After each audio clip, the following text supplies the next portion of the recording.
Hello, everyone. I'm Rick Mislin, your town hall moderator for tonight, and welcome to my class here at Saunders College of Business at RIT in beautiful Rochester, New York. Today's high hit 79 degrees in November, where last week it was snowing for Chris Roberts, so quite a difference. So to begin tonight, I want to welcome you to the second of our 4 nights of the Saunders Cyber Risk and Resilience webinar, featuring our guests tonight, Chris Hadnagy and Aldwin Mulatto. I'd also like to remind, or at least tell you a little bit about how this came to be. During our class this semester, one of the students asked if I knew of any of the people in the cybersecurity videos we were watching, and I replied, kind of. And then it dawned on me that especially during this time of online and distance education, it made more sense to reach out to you guys, the rock stars, if you will, in the industry, and have you guys answer for yourselves. So since reaching out to our selected speakers, our students have actually prepared some of the questions for tonight, and our speakers may have some of their own prepared statements. So like I said last week, that's my story. I'm sticking to it. And now on to any administration details.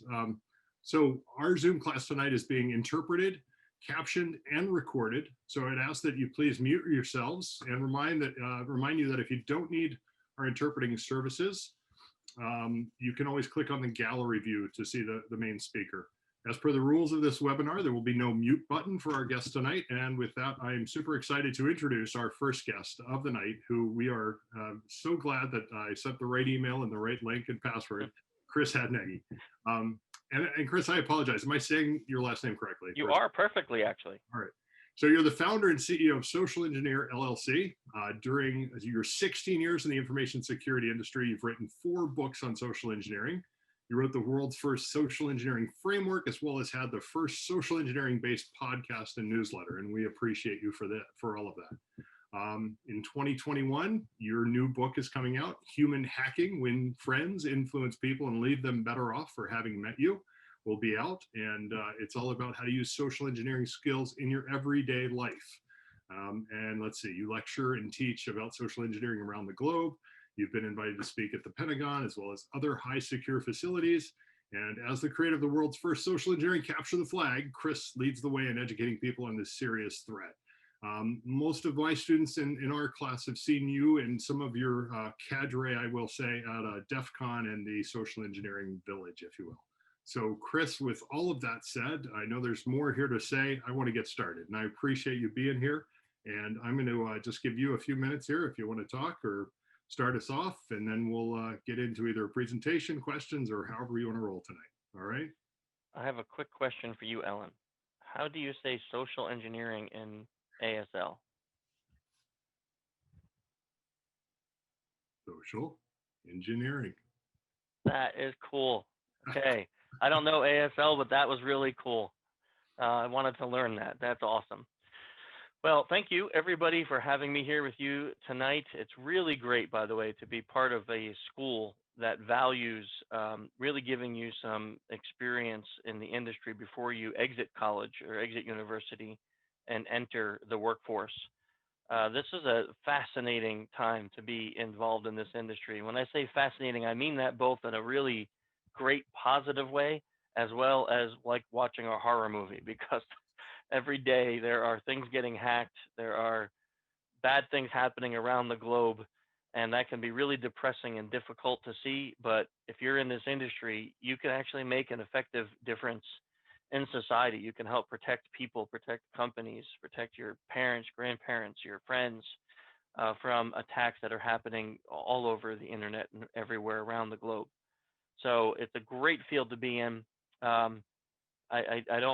say this with some caution, but so far through both of the recessions that we've had in the last decade, our industry has made it through relatively unscathed, because cybercrime goes up when bad people also go on the rise. So we have a unique privilege to be able to combat these problems despite what's happening in the world. So I'd love to just hear what it is that you folks want to know about the industry and what we can talk about and how I can help. I'm going to ask that we actually add our questions in chat tonight for those students that are here with us tonight. And I'm going to also ask you to talk about your foundation work at some point tonight. Sure. Really enthused about people like you in that space, and I obviously want to give you some time to introduce that and talk about the Innocent Lives Foundation. So Thank you. yeah, no doubt. There's some people on here that would definitely like to hear more about your work in that space. So let me jump over to the chat for you and see what we've got for students coming in. Yep, here they come. So if you want to follow along, Chris, I think they're there. I see them. Okay, Jared, that's a great first question. So first, let's just start with that first half. How do you describe the process of coming up with new social engineering methods? And what are some of the newer techniques that you've seen emerge? Um, what's interesting about the answer to that question is from the beginning of written human history. So if we go back a few thousand years, social engineering hasn't changed much. What has changed is the medium that it's delivered. So you could see scam artists and con men throughout history, depending on your, whatever you believe in. So this is not a belief class, but one of the oldest recorded writings is in the Bible of a social engineering scam when Jacob fooled his dad into thinking he was Esau by wearing hairy arms and smelling like him and wearing his brother's clothes. That's an impersonation attempt. The Trojan horse is another great example of social engineering in history. These items that we look at as we look through history, the thing that changes is how the attack is delivered. So now we deliver those attacks on USB key, or we deliver them through email, or we deliver them through a text message. We deliver them in other methods, but the attack has stayed the same. Now, along with that, there are some changes, which are, if we went back 5 or 6 years, you would notice, let's just use phishing as an example, email-based attacks. It was not uncommon to see bad English, bad grammar, poor sentence structure and structure of the attack in general. But now we're seeing attacks where their English is perfect, their grammar is perfect. They're using real logos. They're buying domains that are terminating at a real server. They're not spoofing anymore. So what we have seen, and even though the methods haven't changed, is we're seeing a higher level of technical ability in order to fool a person or an organization into falling for these attacks. In addition, we're seeing a complete lack of empathy today in attack space. Using any catastrophe or using any type of bad thing that has happened on the planet as a method to get people to do something they shouldn't do is not out of the realm. And we're seeing a lot more of that right now. One of the biggest attacks that's happening in this country is something against grandparents. So they're basically calling up your grandma and saying, hey, grandma, I need some help. And the grandma is confused. So she goes, Chris, is that you? And then now they know the name. They go, yes, it's Chris. Listen, man, I was out with my buddies. I went to a bachelor party. We went over the border into Mexico, and I got drunk, and I got into a fight, and I got arrested. They mugged me. They took my wallet. Look, I don't want to tell my wife. You know she'll kill me. So can you just wire me $5,000 for bail? As soon as I get home, I have it in the account. I'll give it to you. Grandma wants to help, so she runs over to CVS or Walmart, and she Western Unions $5,000, thinking, well, he'll give it to me as soon as he gets home. They don't care that grandma's broke. She's living on Social Security. These things are going to ruin her life. They just take the money.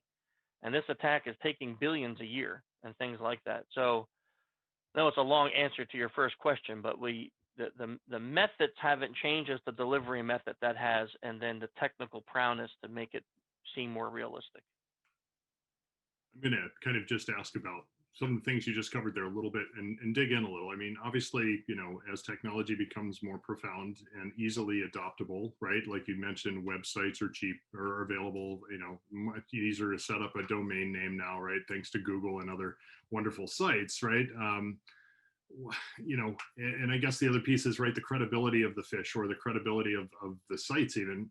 We also know on the other side of it that we have the toolkits for the pen testers to also help us with this, right?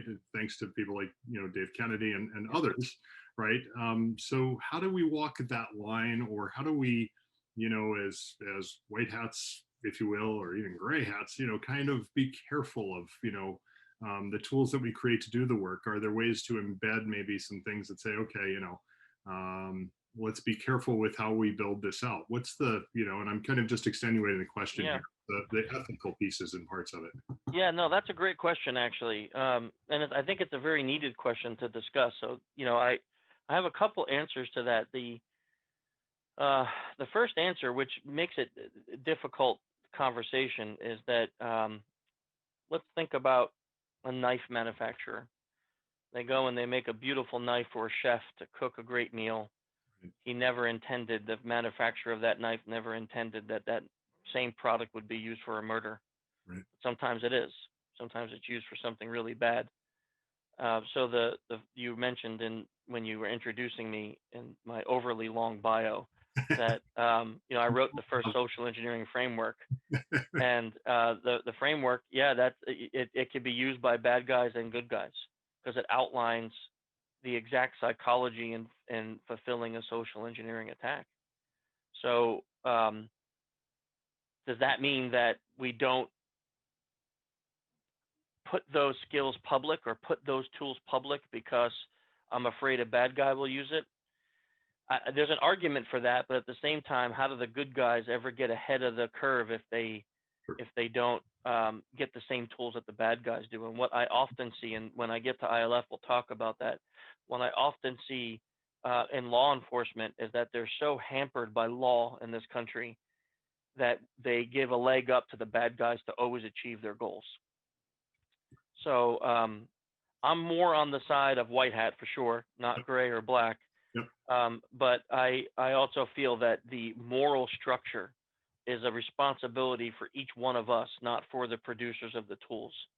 So where on social-engineer.org, we have a code of ethics for social engineers. And one of the leading code of ethic principles is leave them feeling better for having met you. So the whole concept of that is, can I be a social engineer? Can I do my job, but never have to use something that would leave you feeling violated, dirty, or used? And I can, right? So maybe an extreme example of this was a case we had about a year ago.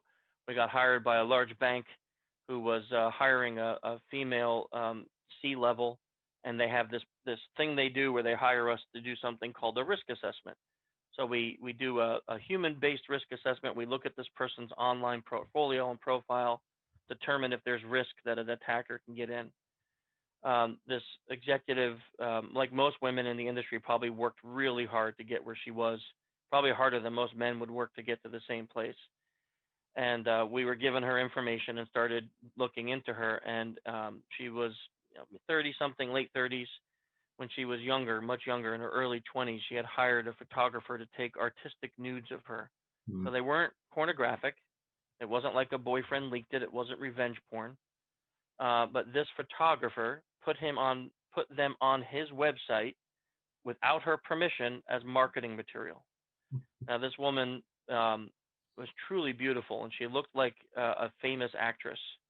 So what had happened is that guy's website had gotten breached, and a bunch of Eastern European porn sites had taken this woman's image and put them as leaked nudes of this famous celebrity.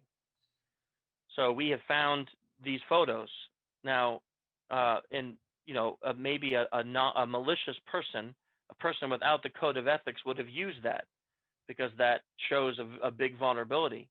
But my company, we chose it's not fair. Plus, it's going to leave her feeling violated. If we turn that into all the IT guys in the company, now every IT guy is going to have seen her naked. So that's another violation. And I felt that there was a better way to handle that. So what we did is we told the company that we found some compromising photos, but we weren't going to use them in the TAC, and that we would work with her personally to get them erased. Right. So we did perform a spearfish, not using that. We performed it using something else. And then after the attack was over, we asked to meet with her privately. And I personally worked with her for 4 or 5 months in getting all those pictures removed from the internet and writing a DCMA letter to the photographer to get them to remove them from his website. And I tell that story because I think it defines the thought that you asked, which is where's that moral line? That's not within my contract. We didn't get paid for that, but it was something I felt that if I left it, maybe somebody without the same morals would have found those pictures and used them against her. Maybe some guy who wanted her job would use them and blackmail her or make her feel dirty or bad. And I just didn't feel that was something I can do. So we did our job. We kept the company secure. We helped her fix the vulnerability that was there, but we were able to accomplish it all without humiliating her. And I believe that's where our ethical line comes in as InfoSec professionals, is that we need to make sure that we always stay above that line, that we can go to sleep at night and feel good about the job we did. And I'm going to just jump in, Chris. That's, we can't teach ethics, right? We can talk about it in our classes, but stories like that hopefully, mean something to the students that are here and everybody else that's listening, right? Because at the end of the day, I mean, that's why you're successful, right? Because you've captured that spirit and have made that, part of who you are and what that industry is for you. And again, another reason why I've got you here. Completely Well, thank you. appreciative of that. So I don't want to dig in too deep, but you also mentioned law enforcement and the tools that we use. And that was kind of my work, was in a similar space with mobile forensics. And it always boiled down to the best tools were more expensive. Yeah. Do you see that in your space as well? Or, I mean, obviously it's training, social engineering and what have you, but is that a thing still? Or, Yeah. I mean, trying to get ahead of the bad guys, right? It's a money thing. Yeah. I'm not going to say that there are no tools, right? But when we look at human-based vector, the tool set is emotions. So we haven't found a tool yet that I would say, wow, if you don't have this, you are hurting your client. We used to use Maltego, and I have nothing against it. I love Maltego. But I found that I can do everything that Maltego does by just using Google, and I don't need it. A normal person's not going to be able to afford, oh man, what's the other company? Palantir. That's $250,000 for a single license. You're not be able to afford that. So I haven't yet found a tool set where I'm like, oh, you need to have this. Now, with that said, there are some tools out there, like EchoSec is a great company that produces a social media aggregation tool. So what you do is you circle a geofence around a building, and it shows you all public social media happening in that geofence.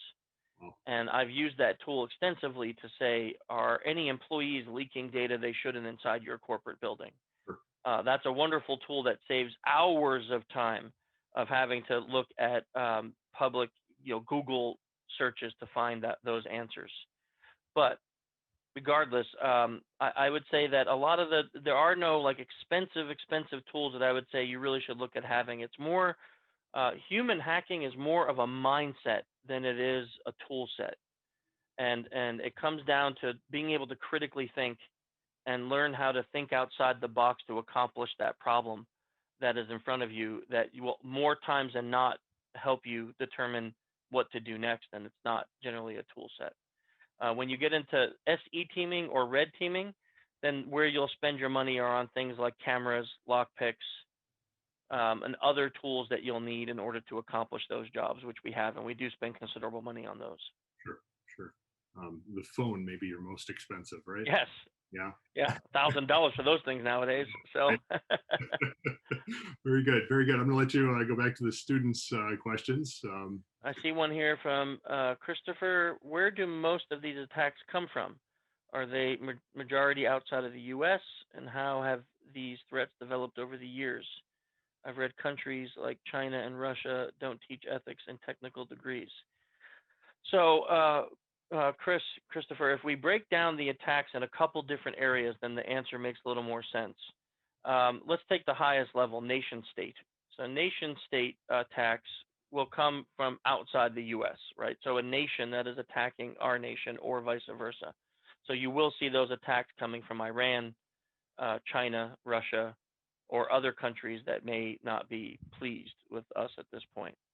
But then you have the monetary-based attacks. So those are attacks that are based just solely on the need for money and theft. And that's a split cause. So that will come from foreign countries, but there will also come from within this country. The Twitter attack, it was like, I think, $1 million in like 8 hours or something. That came from a kid in Tampa, right? We oftentimes see the fake charities that get raised because of catastrophes.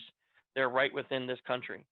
So cybercrime always goes up when we see a catastrophe occur, and a lot of those attacks come within the country. Now, when they're outside the country, they tend to come from Eastern European countries, like the country of Georgia, or other poorer Eastern European countries, and that don't have any extradition laws. So, it doesn't matter if you catch them or not. But then there's the hacktivist groups. That's maybe the third set that we break it into. And those range from Americans down to groups of people diverse across the globe, and their only goal is to watch the world burn, right? They're not doing it for money. They're doing it for the lulz, as they say. They're doing it just to prove they can do it. And those people can come from anywhere on the globe. I can't speak on the fact if the countries like China or Russia teach ethics or not. What I can tell you that I do know for a fact is that it is a known fact that in a country like China, if you have skill, you do not have a choice to hack for the government. You are told you will hack or your family will die. So I would imagine that does remove some of the moral and ethical boundaries there for that, but I don't know what they teach and what they don't. No.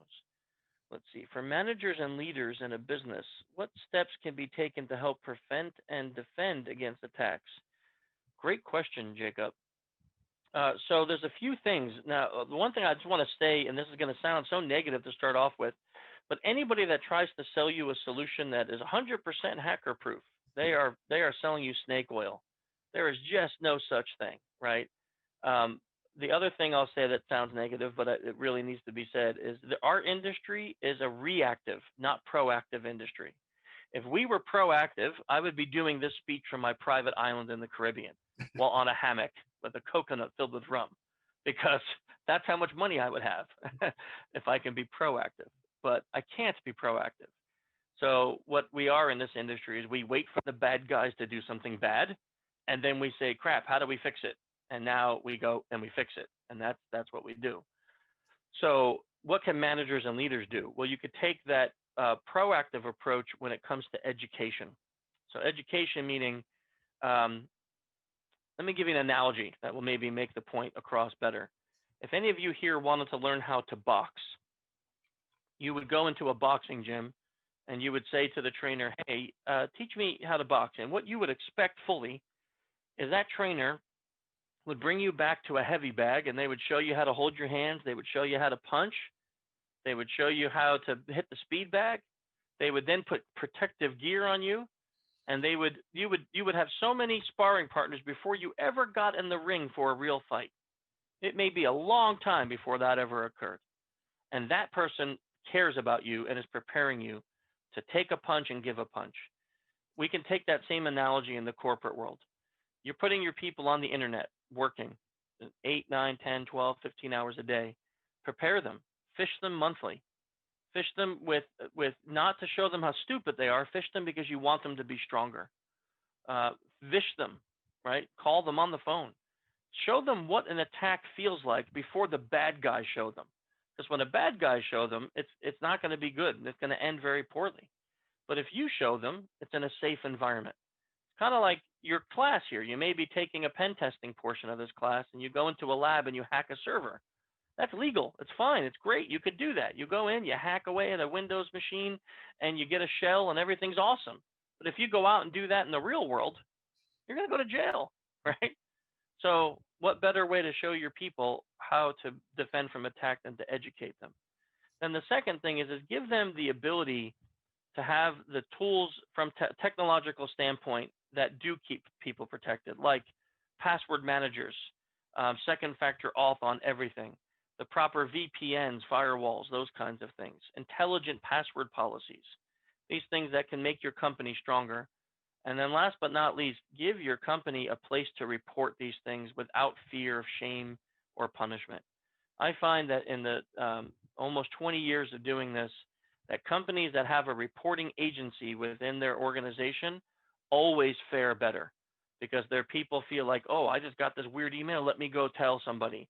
And when they do, that gets fixed and they get the attack shut down faster than companies that don't have reporting or that use shame as part of their reporting. So you report something and then you're told, oh, you clicked on that, how dumb can you be? And now you're going to get fired. That never leads to a good environment in the workplace. So there's 3 ideas, 3 tips you could take that I've seen work very successfully. Sadly, there's no blinky box I can tell you to plug in the network that will fix the problem. But it's a good question. So what's good about that, right? I mean, like you said, and I know at the university I noticed our ISO actually jumped in. He's our speaker later today, but I know that we have a reporting agency, if you will, and we've talked about, what do you know? And I'll ask you related about companies that actually game the system in a way for the employees to report. In other words, hey, we're going to reward you for this. Good Yep. catch. Have you seen some of that or? Oh, tons of that. And when a company does that, the benefit is the reverse of using shame. So when you use shame, people hide. They don't want to look at you. They don't look you in the eye. I'm afraid that I'm going to get punched if I look at you the wrong way, right? But when you use reward mechanisms, think about that. I don't want to compare us all to dogs, but Pavlov proved it. Ring the bell, give a food. Ring the bell, give the food. The right response will always occur when the bell rings. So if they report and you give them a treat, they're going to come back and be like, I liked that. That dopamine drip that they just gave me, I want more of that. So they're going to come back and report more and report more and report more because the reward mechanism always works better. So this is right up the alley of this class is a management class. These are students from the College of Business. We don't do so much of this as we do some of this, Okay. and I appreciate what that question actually led to because it's how do we put these leaders out there with some of these skills that we don't give them always in the classroom or and these are just general management principles that should be taken to heed and I appreciate that. And So, I'll give you one more then, since I know now it's a business related class. Any company that has a C level that says we don't need to be involved in the training has a problem. Yeah. It has a problem. It's like, think of it this way. You get into your car with your family, your wife sitting next to you, your significant other, and your 3 kids in the back, and you make everyone else buckle their seatbelt except for you. Why? Why? Are you impervious to death in a car accident? Is there some mechanism you have that's going to make you safer than the rest of the family? No, not at all. As a matter of fact, sitting behind the steering wheel, you're probably worse off. So the C level is the one behind the steering wheel. They're going to be worse off than everyone else. They need to be part of that monthly testing. They need to be fished and vished. They need it because not only if they get breached is the whole company up the creek, but they're probably a bigger target. So whenever I get a chance to sit in front of a company and the president's like, yeah, you can do all of them, but just leave me out of it. I'm too busy. I'm like, nope. You either work with us as a whole company or not at all, because we don't do it. and you reminded me of the C-suite, and it was actually Aldwin and I had a chat probably a few months ago now about how some of the hackers are now recording the stock shareholders' calls and using the voice of the C-suite to replay and I guess morph into other sentences and what have you to use this. Yeah. So again, the mix of the tech and the engineering, the social engineering as well. And I just want to kind of bring that to the attention a little bit. Yeah, well, deepfake technology is getting better and better, right? Mm-hmm. Mm-hmm. Let's see. Have Facebook, Twitter, and other social media made it easier for social engineering to gather info and gain leverage on a person? Yeah, heck yes. So think about this. For any of you who are in my age group, when we were teenagers or we were younger, if you went into your sister's room and read her diary, not only did she beat you, but then your dad beat you when he got home from work, right? Now your sister's putting her diary online, and if you don't read it, like it, and comment on it, she's mad at you. So think about the difference in the psychology behind how we deal with what we would consider personal and private. We want now people make hundreds of thousands a month by getting on TikTok and wearing next to no clothes and shaking everything they have. So we want people to see all the private stuff. That desire and need for this cultural change has created an environment where social media, according to one study, is being used in 82% of all spear phishing attacks. So when they analyze successful spear phishing attacks, and 82% of them, they're finding elements that came from their person's social media, and they're using those elements to draw that emotion out. That to me is just fascinating if you think about that. That means you're in a situation now where you may not be putting horrible things out there, but whatever you put out there can be used against you. I'll give you an example. When I wrote my first book, I was like super secret squirrel boy. I didn't want to, sorry, that's a terrible phrase to put out for the translator, but, but, I was so worried about giving my family's details that in my dedication, I wrote to my wife and kids. I didn't put how many, I didn't put their names, their genders, nothing about them. Then my second book was coming out, and that one was co-authored with Dr. Paul Ekman, who's a nonverbal expert, and we wrote a book about how nonverbals work on scams and social engineering. And my daughter at the time had taken an interest in that. She was 9 or 10, and she had this really uncanny ability to recreate any emotional facial expression that Dr. Ekman was even impressed by. So we decided to use her in the book. And at that moment, I had to make a conscious decision, because before, where I had thought I'm never going to put her out there publicly, now we were making a conscious decision to not only put her face out there, but her name. And when we decided to do it, my wife and I sat down and we said, okay, well, here's the deal though. That means now this information is no longer privileged, which means if you know it, Rick, if you came to me and said, hey, how's Amaya? I wouldn't now think we're best friends just because you know her name, Right. because everyone knows it. It's public. It's out there, right? It's in a book. You could see her. So I had to reframe my position on what is out on social media. And now both my kids are older and they both work for me, which means they're both out in the public even more, which means that just because you know what my children do and what they look like doesn't mean that we're best friends. And I think that onus becomes on me, not on the social media companies. So Facebook, Twitter, LinkedIn, they allow me to share an ungodly amount of information that no one should be sharing that much, but that's my choice. So if I share it and then I get mad because someone else used it, well, that's not Facebook's fault. That's my fault, because I didn't rethink about sharing that. So if I put my birthday out there and, on my birthday, I got everyone on earth wishing me happy birthday on that, and then all of a sudden I get an e-card that is happy birthday, well, guess what? It's my fault. I let it out there.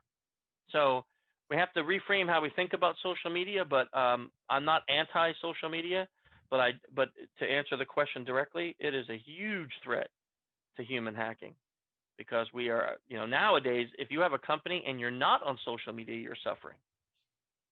That's even a bigger issue, right? Because now we're forced into it, because if we're not on it, then we're going to have problems. So I'm going to add to this a little bit and twist it a little bit from what Chris Roberts talked about a little bit last week. The word trust, and I'll let my interpreter switch over here. The word trust to our generation is different to maybe the generation prior and the generation coming. Can you speak to that a little bit? Yeah. So when I could talk about, like, for myself first. When I was younger, I remember the times, right, where the rule was just get home when the street lights come on. That was the rule. My parents, my brother and I would be out riding our bikes all over the neighborhood. I remember next door neighbors inviting me in for iced tea because we looked hot. Never worried about that, right? And I'm not saying that there was no crime against kids then. I'm not saying that, but it was rare to see that happen. The rule was come home when the street lights come on, and that's it. So trust was a different thing. Trust was built on, trust was there first, and then you had to prove that you could be distrusted. But now it seems like that has shifted completely. So I'm going to come at it from two angles.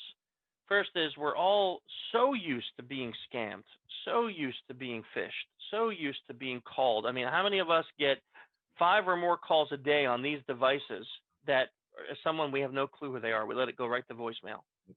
That's trust, right? We no longer trust the numbers that call, even though they're calling me from my area code. Right. But I'm not going to trust it because I know that that's a typical scam. Yet at the same time, we have the next generation of kids we've kind of, in my opinion, this is an opinion now, I'm going to be on a soapbox for a second. We have kind of eroded trust in even a more dangerous way. Um, and this is stepping into the ILF territory, but we have sexualized young people and put them in positions where they are allowed to make such difficult adult decisions. Will they take drugs? Yes or not? Will they drink early? Will they engage in sexual activity and as teenagers?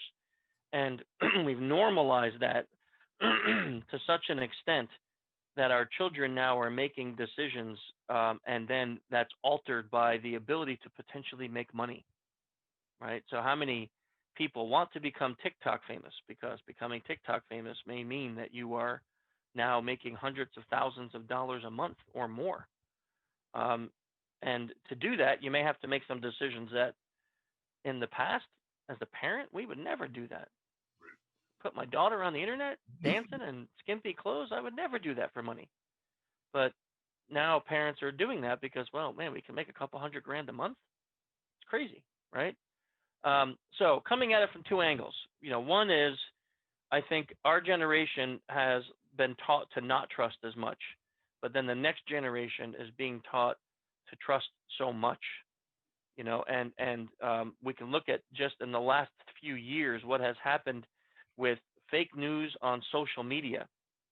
So when these race riots broke out in this country, globally actually, but let's just talk about here in America, there were some pictures being posted on Facebook saying Chicago was being burned, Chicago was on fire.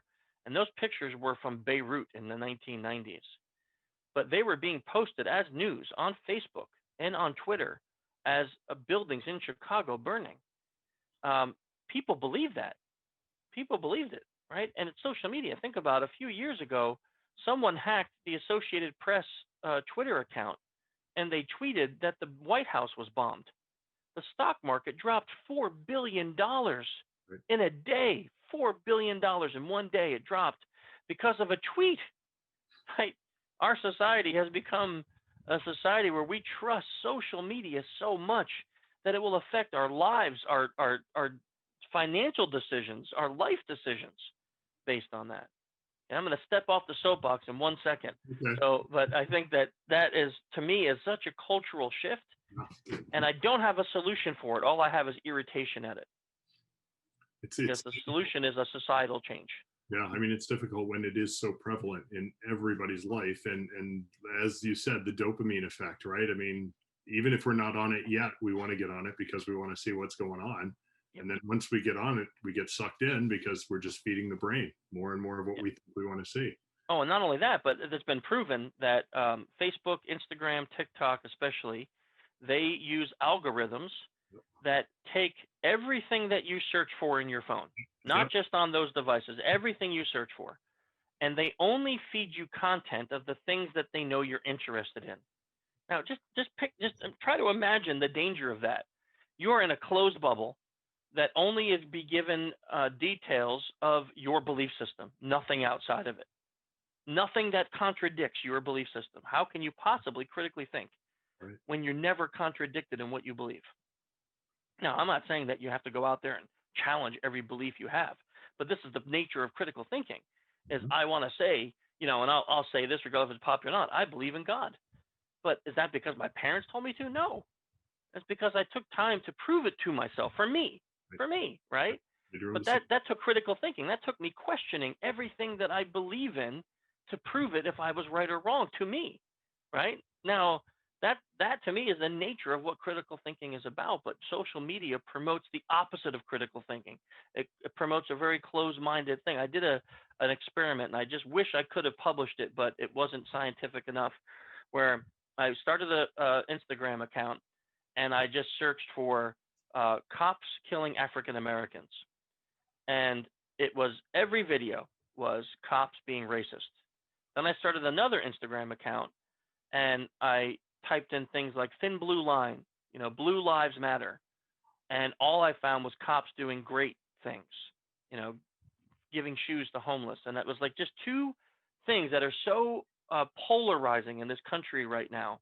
Mm-hmm. But by just searching for the one simple thing in one of them and one simple thing in another, that's all I saw. On the On the bad cops one, I didn't see anything about cops giving shoes to homeless people or helping the old African American woman out. I didn't see any of that. And in the Blue Lives Matters ones, I didn't see any of the racist cops. I was only fed what was in my particular belief system for that search. So I'm going to tie in Jared's question here about how does that affect the future of social engineering. Right. So here becomes the issue, is that if I can target you, let's say, by looking at your social media, and I can confirm what it is your belief system is, right? So I know now because of your Facebook, LinkedIn, let's just use 3 or 4 of the top ones. So you got LinkedIn, Facebook, Twitter, TikTok, right? Let's use Instagram, not TikTok. So LinkedIn tells me everything about your professional career and academic career. Facebook tells me what it is that you love as hobbies, favorite restaurants, vacation places.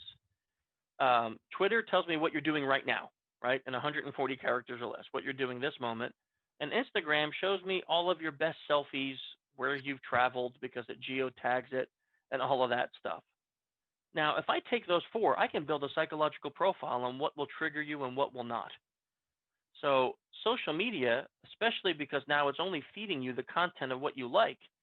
If I go to your Instagram and I say, I want to follow you, underneath your follow button will be, you may also like accounts like this.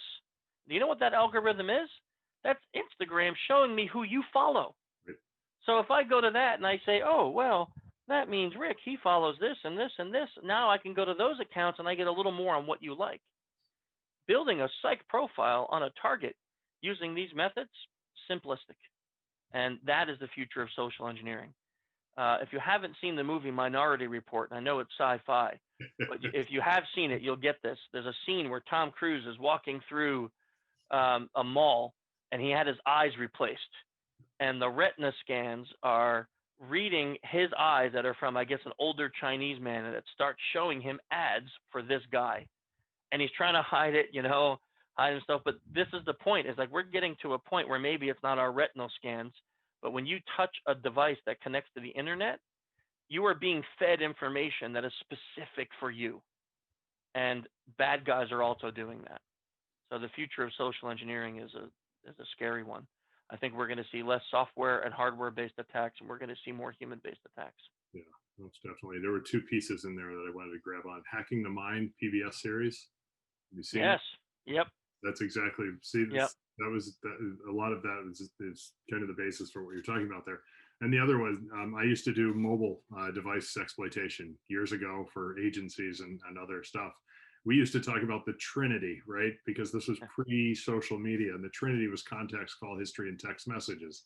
I knew who you knew, who you had conversations with, and what was private in those conversations. Yeah. Now it's social media, and it's totally different, right? We know everything now, and I wish we had all that back then. But anyway, great connects, and I appreciate that too.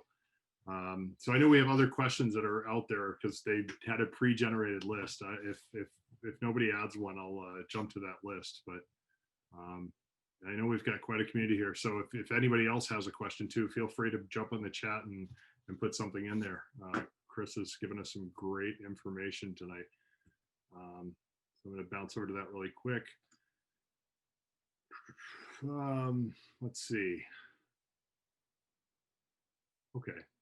So one that isn't in here, if I wanted to get into the field as social engineering, where do I start? Who should I follow? How should I be? How should I get engaged? That is a great question. I probably get asked this question singularly the most out of any other question that I ever get asked. This comes into our website, it comes into our Twitter, Facebook, it comes into me personally, nonstop. So I actually have a pretty good canned answer for this. There's a few things, and most of the time when we start talking about this, people they're wanting to know what technical skills should I have to be a social engineer. And you may be shocked that my answer is probably not going to be about technical skill at all. It's going to be more about who you are as a person to get in this industry. It will help to know a little bit about psychology, and it definitely helps to have some technical background. It really does, because you have to, once you breach a company, utilizing the network or the computers are kind of important to be able to know how to do that. So there are some good needs for technical skills, but I do have people on my staff that are non-technical at all. Um, they're really great at talking to people. So there are some skill sets that I think are super important when it comes to breaking in the industry. And hopefully some of these will shock you. First and foremost, it's the willingness to learn new things. Because no matter who you are, I've been doing this for over 16 years. This is not, I'm not saying this to brag, but I wrote the very first book on social engineering ever, and I created the framework that is being used around the globe as the basis for social engineering frameworks.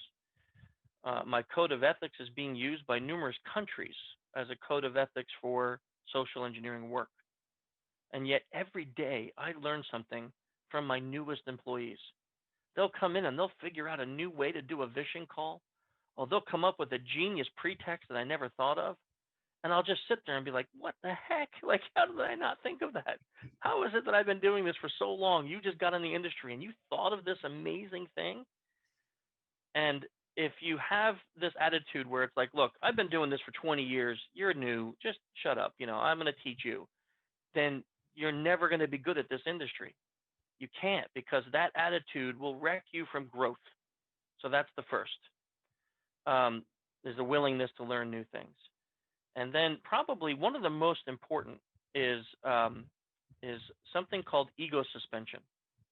And ego suspension is it sounds like it's similar to what I just said, but it's really geared towards the ability to suspend your need to always be right.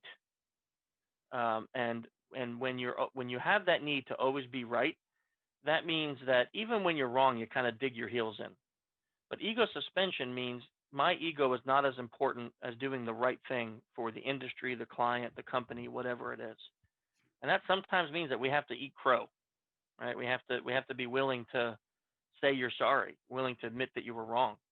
And that skill is so hard, and it's much harder for Western males than it is for females. Which, for the reason, by the way, this is a side point. 80% of my company are women because of that, because they're just better at the job. I hire more women than men. We battle with this, guys. We battle with this a lot because, especially in America, men are supposed to be strong and you don't feel emotion and you're never wrong and, you're supposed to lead the pack and rah, rah, all that crap. But it's like, where does that come from? And why? Because I guarantee you, if we did an exercise here as a class, and I asked you all to think of one person in your life that you truly view as humble, the most humble person you know, and then I asked you to pick out 3 words that describe how that person makes you feel, I can almost guarantee in this whole class that every one of you would come up with words like empowered, loved, validated, complimented. You would come up with power words, because when you are with a really humble person, that's how you feel. That's how they make you feel. But yet, when we're in schools, we don't teach our kids that humility or coming in second is okay. They always have to come first. And then the last skill that I'll talk about that I think is super important is empathy. And I think it comes back to Rick's point, is that we can't really teach that. We can try. A parent can teach that. A school can't. My job to teach my children empathy. It's not Rick's job to teach my children empathy, because that comes from a very young age. And empathy, if we think about what it is, it's the ability to feel someone else's emotions. Now, that's not talking about being an empath, but it's having the ability for me to sit back and either do one of 2 things. To say, I can understand how you feel right now, but not to say that out loud, but to really feel it, or to admit that I can't. I'll give you an example. I will never, ever, ever understand the discomfort my wife felt in giving birth twice. It doesn't matter if I was in the room. Doesn't matter if I was there. Doesn't matter if I had part in it. I'll never understand it. So I can't have true empathy. I cannot have true empathy for her in that situation, because I will never understand what childbirth is. And sure, they say a kidney stone is just blah, blah, but I still will never understand that. It's not the case. So for me to say to my wife, oh, I get it, I understand how you feel. No, that would be insulting. It's insulting because I can't understand that. But why is empathy important in this case, in getting in this industry? the end of the day, if you're a professional, you are working with humans in a company. And those humans have problems and they have families and they have stress and they have bills and they have debt and they have divorces happening sadly and they have sick kids. And when they come to work for those 8 hours, if you treat them horribly, that's going to stay with them, right? We have this competition we run that Rick talked about at DEF CON, where we make phone calls to random companies and we talk to people, try to get information. One of my rule sets is that you cannot exploit the person on the phone, which means you can't threaten them. You can't tell them they're going to get fired. You can't tell them they did something bad. You can't tell them they were breached. And one year we had a contestant who called and he threatened this woman with firing if she didn't comply, acting like he was the president of the company. And we ended the call and we stopped the competition and we called her back and we told her it was a prank call and we're really sorry. Now, we got a lot of flack for that. We're like, why would you do that? And I said, think about this. Imagine this woman just got a divorce. She's at her wit's end. She's 8 months late in her mortgage. Her car's about to be repossessed. And she was thinking, maybe this weekend I'm just going to end it all. Right. And now you tell her she's about to get fired. And she goes home and she kills herself. How horrible would that be? You may never know it. But can you live with that on your moral conscience if you found out for a competition, for a job? No. It's the same thing with that woman that we found all of her nudes. Could I sleep at night? Because what if that was my wife or what if that was my daughter and someone did that to her? I would be so angry. So the empathy piece is being able to sit back and say, how would I feel if someone did this to me? And then making your decisions based on that. And if you can do those three things, you can be an amazing social engineer because the other skills can be taught. Breaking into buildings, making phishing emails, making phishing calls. I could teach you all that stuff. That stuff's not a problem. That stuff's easy. It's those life skills that are so hard and that we tend to lose in this country because A, we sit behind keyboards so much that we lose human interaction. And we don't teach kids in elementary and primary schools and things like that the idea of empathy and helping as much. I think there's a shift coming back to it now because I think they've seen that it can help young people deal. But for many years we didn't. So I think there's some problems with that in the generation that we're in right now. But yeah, that's a very, I keep giving you very long answers. I'm sorry. No, that's why you're here. That's why you're here, because I couldn't do this for them, right? So let me take off of a little bit of what you've just said there, and those are three very important concepts, if you will, that I may look at myself and say, well, I don't have two of the three, or I don't have these. But let me ask you more importantly, when did you know that it was you and this was your career? This was what you wanted to do, right? Actually, I'm going to answer both of those questions in one. All right. Because I have an answer for both of that. What did you do? So I was the operations manager for offensive security, a company called Offensive Security. And I was doing pen tests and helping them train. And we were writing exploits, but I stunk at it. And every time we had a pen test, I would be the guy writing the phishing email or making a phone call. And I didn't understand how it happened. Like I would make a phone call, ask for passwords, and it was like I was a Jedi. I just waved my fingers and people gave me stuff. And if you know anything about hacker culture, that doesn't sit well. You want to know why things work, how they work. So I said, I need to understand this. So I started reading every book I can find on influence, persuasion, psychology. And I began to quickly understand that the things I was doing that I wasn't aware of actually had science behind them. Mm-hmm. So I said to my boss at the time, we should write a course to teach this because this is amazing. Maybe pen testers can use this. And then I started to analyze attacks and see how these were being used in attacks. And I was like, wow, we can talk about this from the public sector. And he said, well, you can't write a course unless you have a framework. And that literally was the birth of the social-engineer.org framework. It was right around that time I said I was so excited about it. I wanted to talk about it. So I started the podcast and the newsletter. And when the framework came out, I still was working for OffSec and everything was fine. And I got a call from Kevin Mitnick's publisher. And she said, we want to hire you to write a book because there's no one has ever written about social engineering to this level. And I said, nah, I'm not interested. I'm a hacker. I'm not a writer, And I told my boss at the time, I'm like, yeah, I just got this call from this publisher. And he's like, "You're a moron. Call her back and tell her you'll write the book." And I'm like, "What? Like, seriously?" And he's like, "Do it." I did. When that book came out, that was the moment I knew, because the effect it had, so many companies were calling me and thanking me for writing it and asking if I would consult them and help them. And I realized at that moment, I had not a plan. It was like I tripped, but I fell into a puddle of awesome, not into a bad puddle, you know? And it was like I just happened to find out that this was going to be really cool as a career. Now, to answer the first part of your question was, as I started doing this as a career, um, I I made some very, very bad decisions, and I fell into the trap that most pen testers do, which is I need to always be 100%. I need to always win. And I made some decisions and some jobs that led me to use manipulative tactics that left people pretty bad off. Mm. And it left me feeling really bad about myself. And I remember thinking to my both of my kids were really young, and I remember saying to my wife, "Man, if my kids ever worked for me and I had to hide this from them, I would be so humiliated." And that made me change. And it was a unique thing because when I started the podcast, um, so we're going back, I think it's 11 years now. My daughter was 4. And I said, she was 4 or 5. And I said, if she ever listens to my podcast, there could be nothing on it that I would be embarrassed to explain to my daughter. So I said, we will never talk about pornography. We will never talk about women degrading. We will never talk about body parts in rude ways. So those are rules I have. It's going to be PG or PG-13 its whole life, because I never wanted to be embarrassed in front of my daughter. Right. And I sat back and I said, why am I not doing that same rule for my company? So I made a complete company shift, and we came up with that motto: leave them feeling better for having met you.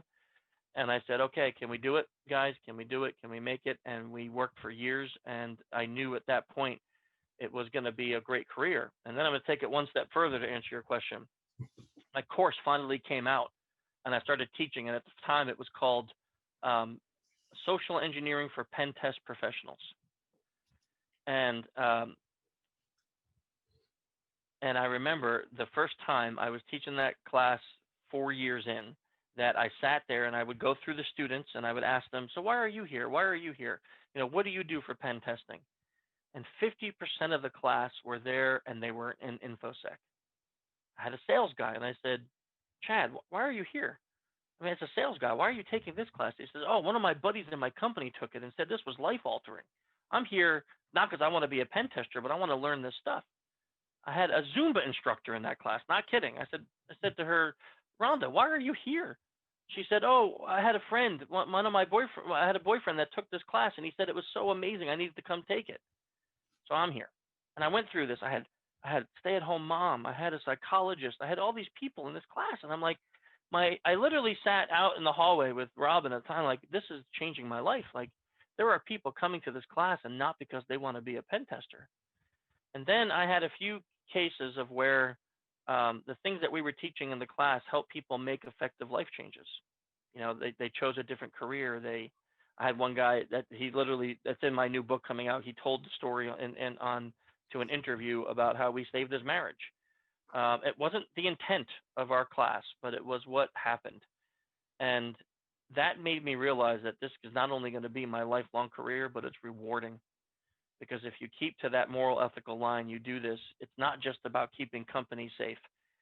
You can really change people's lives. You can make a difference, you know, and that kind of bleeds into like also starting the ILF and stuff like that. So So I'm gonna pitch to that just a second, but I want to take what you said and kind of just give this little words of wisdom for the students in the audience, right? I mean, you literally found something that you were doing, you had a question about it, you were somewhat passionate at the time about figuring it out, right? And literally dove into the research and read the whole mass of it, and then came out. We call this like going into the jungle with a machete, clearing the path, and then coming back and telling everybody about it. yeah, Right. And that's the, you know, I don't want to say that's the beauty of self-education, but in education in general, right? Find that passion you're after and go after it. And that's, you know, there's the story right there in front of you.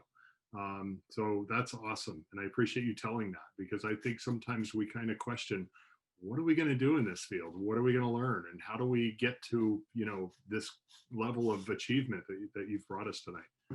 I want to add one thing to that, because I think that this also it's something I failed to bring up when you asked the question about how to get into the industry. But what you just said really feeds into that. When people come back after I tell them those 3 or 4 things I said before, and they say, "Well, what's next?" I say, "You have to give back to the community." Because the issue is that you're asking a company. So think about what I'm doing. I'm saying to a company, trust me, with all of your people's names, email addresses, and phone numbers, and I'm going to call them, I'm going to fish them, and I'm going to get really personal details out of them. And you need to trust me to not be an unethical person. And that amount of trust is not easy for a company to give. How do they know that they can trust me over the next guy? It's because I constantly put content out into the industry and the community that helps people, that lets them know I'm a good guy. Yep. So the more you do that, and people say, "Isn't that a slow path?" I'm like, "Yeah, it is. It's not a fast path, but this is not go and apply for a job. You can at companies like ours when we're hiring, and then you automatically get that wonderful name that we've built. But if you're looking to start something, you need to go out and write some blogs, write some newsletters, give a couple speeches.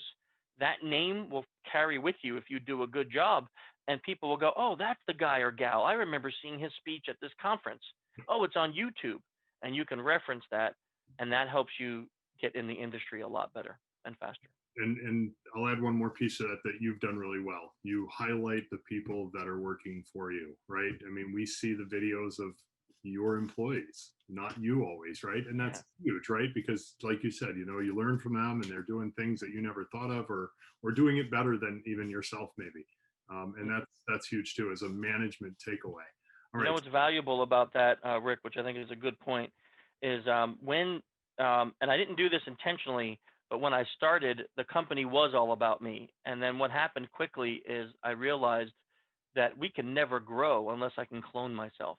Right. Because every company wanted Chris, every company wanted me, every company needed me to go out and do the speech. And I'm like, "But wait, I got this amazing guy here named Ryan. He's amazing. Why don't you want him?" Or, "I got this woman here named Maxie. She's unbelievable. Like, why would you not want her?" And it was because nobody knew who the heck they were. So it was like, "Okay, we need to get you out there. You're giving speeches at the next conference." And they were all nervous. Like, "I don't know if I'm like, I'm not asking. You're giving speeches. You're writing blogs. You're writing newsletters. You're going to be the content provider, and we're putting your name on it." And now those people get invited on podcasts and to give speeches and to do trainings without me, because we've helped build their name. And that just makes me more powerful. And do people leave sometimes and take that name with them? Sure. But it makes the company more powerful because my company is powerful. It's not just about me. Yep. Yep. It's about everybody there. And like you said, it gives back to the community. It does. So I'm going to let you leap a little bit here. Talk to us about the Innocent Lives Foundation and the work that you're doing there, and how that connection was made for you. Okay. I want to start off with a trigger warning for anyone. Yeah. The topic is child abuse and child pornography. So if that is a trigger for anybody here, I just like to pre-warn you, because I've not done that a couple times and had some people get very visibly upset. So going back about 5 years, I was conducting a pen test on a client. And during the internal scans, we found a guy who was had some really weird traffic. So we went to the point of contact, the director, and we said, "Hey, was there any reason why someone in X department would be on Tor?"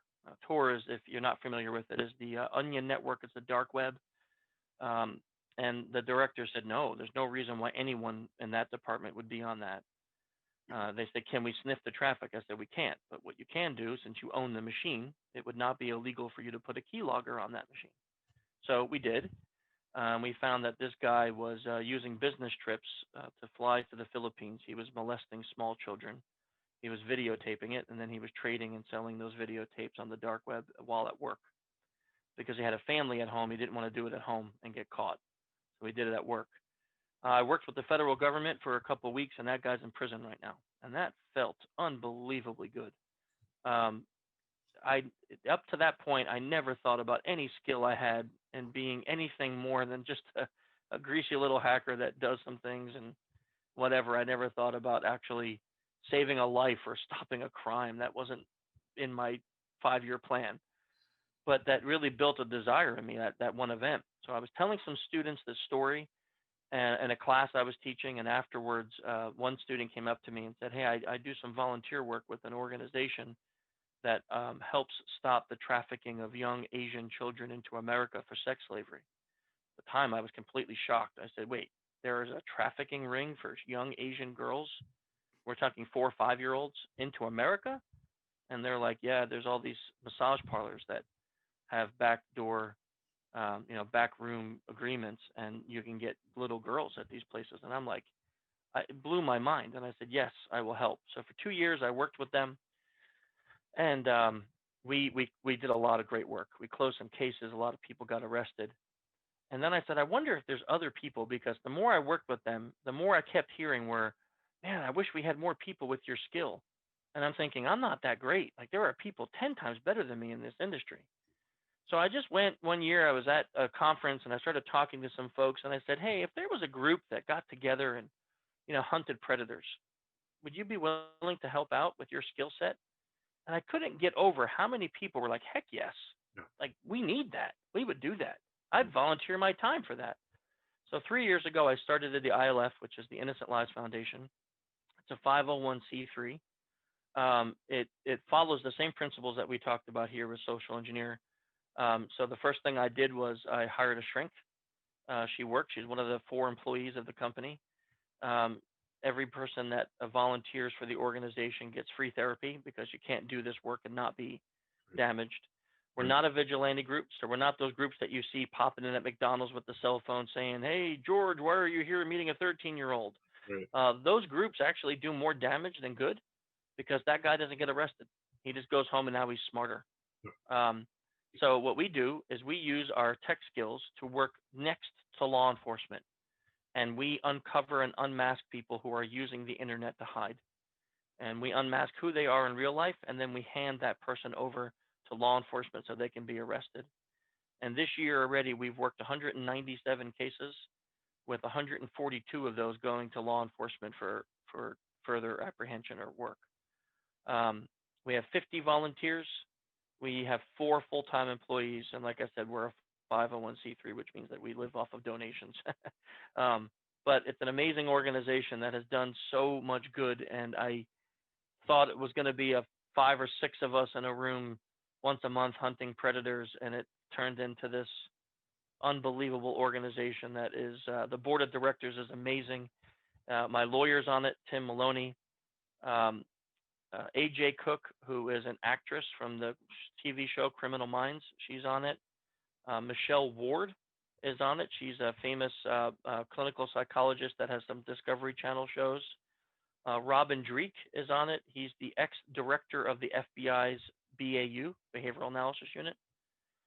He's on it. And Neil Fallon, who's my personal favorite. He's the lead singer of the best rock and roll band on the planet, Clutch.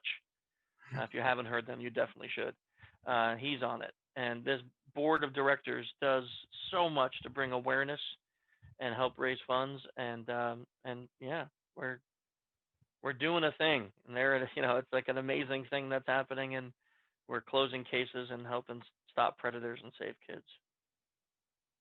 And there's not much I can add to this, right? I mean, obviously, full circle, we've gone all over the map, and to kind of put it in terms of, the human side of cyber, and how, somebody with a skill set can make a difference, a huge difference in the world.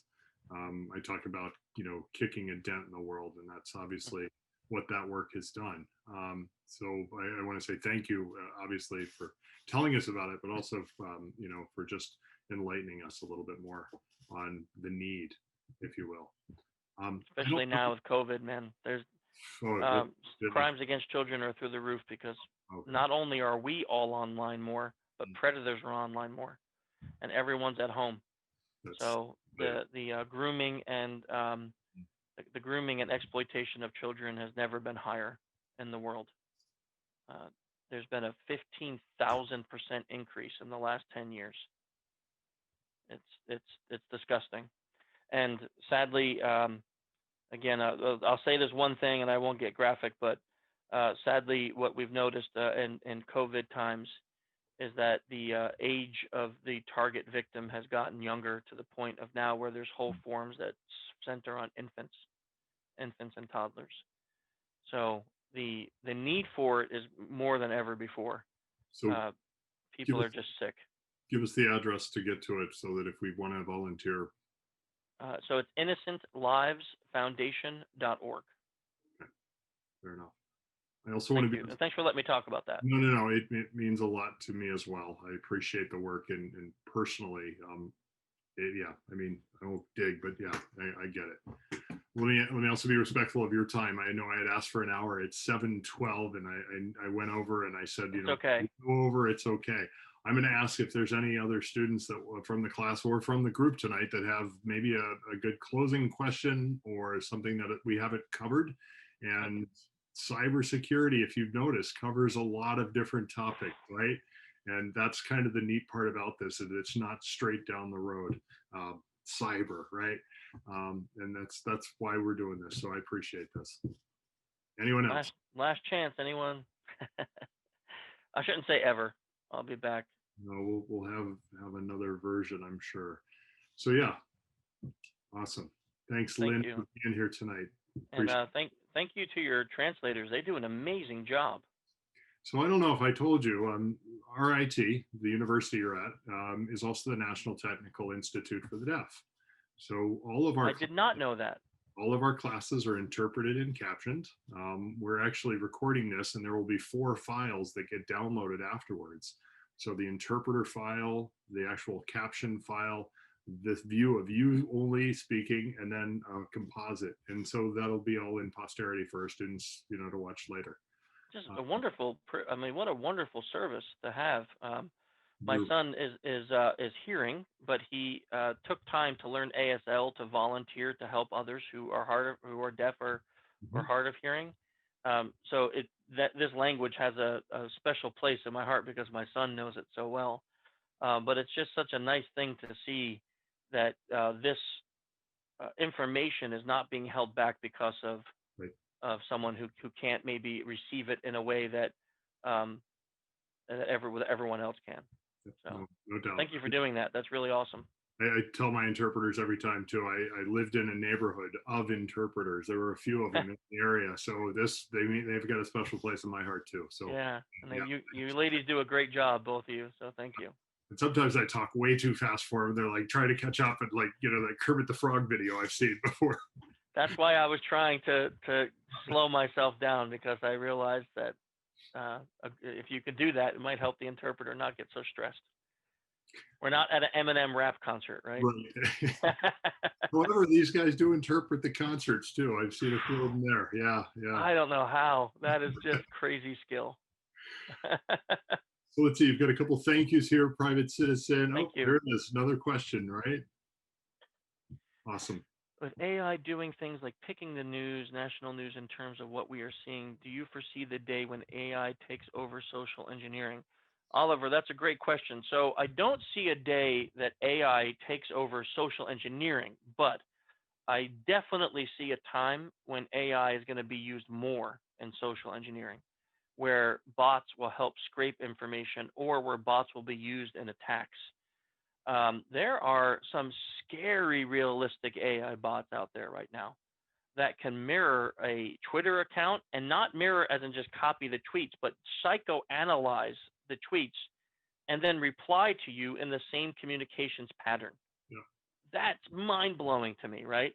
As if you think about just 2-3 years ago when deepfakes were the big thing, it took like a studio to make deepfakes. Now you can download an app and you can do it on your desktop, right? And maybe they're not like, professional quality, but that's coming. They're not bad. That's coming. I had a guy just trolling me for fun because I'm anti-pineapple on pizza, right? I'm Italian and I'm from New York, and pineapple on pizza just doesn't belong. And I had this guy who was like trolling me, and he actually made a deep fake of me.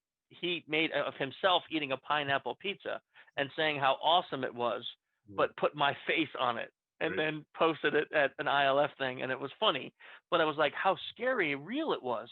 It looked like I was eating a pineapple pizza. It was amazing. I'm like, that is unbelievable. So I think what we're going to start seeing with some of these technological advancements, that's going to make social engineering detection harder.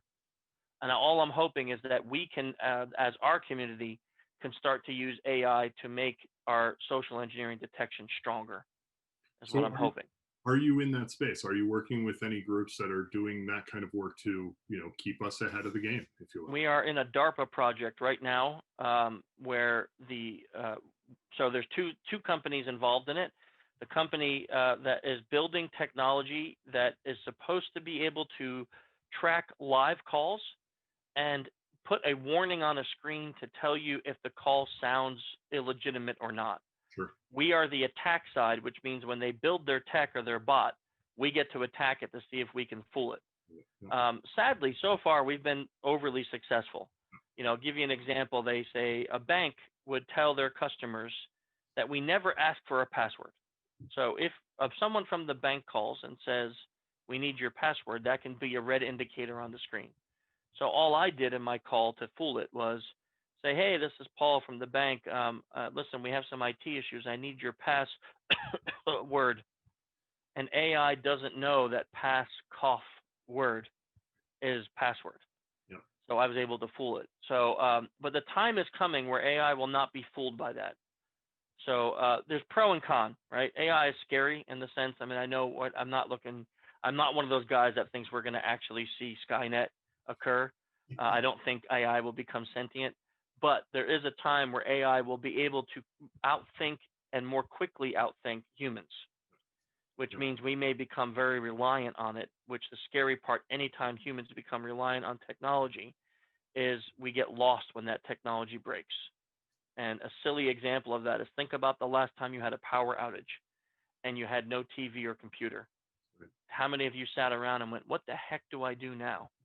That time happened to me. I had no clue what to do. No phone, no TV, no computer, no internet. I was lost. It was the most boring hour of my life. So, when AI starts doing these things for us, we may find it very difficult to separate from it. But another soapbox, which I'll stop because I know you have another person to talk. Well, no, we're good. He's actually here. Maybe Aldwin has a question. Aldwin, do you have a question for Chris before we do a transfer here?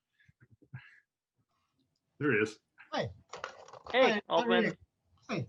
Nice to meet you. Not Nice really a to meet you question, but too. more just kudos. It was a fantastic talk. Thank you. It's really a great topic, and it's a very emerging field. And you talk about AI and how I think that we're still in the cusp of what's to come, and it's extremely fascinating to hear your thoughts in the matter. So certainly no questions, but more of just really wonderful to hear you talk. Thank you for all your students, your great questions and your interaction. Thank you, Rick, for setting this up and making it happen. My pleasure. This has been exciting for me. And like I said, the four Chris's, if you will, was kind of neat. But I know. intentional. And it's so crazy that we're all named Chris. But it was a good way to start it off, right? Yeah. So I will say that we're gonna reach out to you. I know you mentioned Maxie. We're gonna make sure that she's on our next version of this. Yes. We're running the spring semester. It's going to be an all-female cast. I keep saying that, and that's good. And then we're going to do an all-senior cast. We mentioned Gene Spafford from Purdue. I'm thinking of Phil Zimmerman. He's still around. There's a few other older guys that I've worked with in the past too that I'd love to bring in to give that perspective. So, yeah. This is a huge community if we really think about it. And so the more exposure I can give to my students, the better. I know Aldwin is one of our alumni as well as being our ISO at RIT. So what I did was the first tier are all the, the celebrities, if you will, from our videos. But then the second speakers of every night have been, RIT alum that have gone on to do some really great stuff. And so that's awesome. Kind of neat to see that out of the College of Business, you can also do cybersecurity. And I know that, that hasn't been a major thrust in our program up until this year. We're just starting to add that now. We have a whole computing security program over at the Information Systems and Tech School, but this is more of the manager risk and resilience kind of stuff that we're about. So I appreciate you being a part of this tonight. And again, I appreciate your time away from family and everything else. So thanks. Okay. I will be in touch, obviously, follow up with you. So again, have a great evening. Thank you so much. And I know everybody appreciated it here in the chat. So good night. Chris, take care.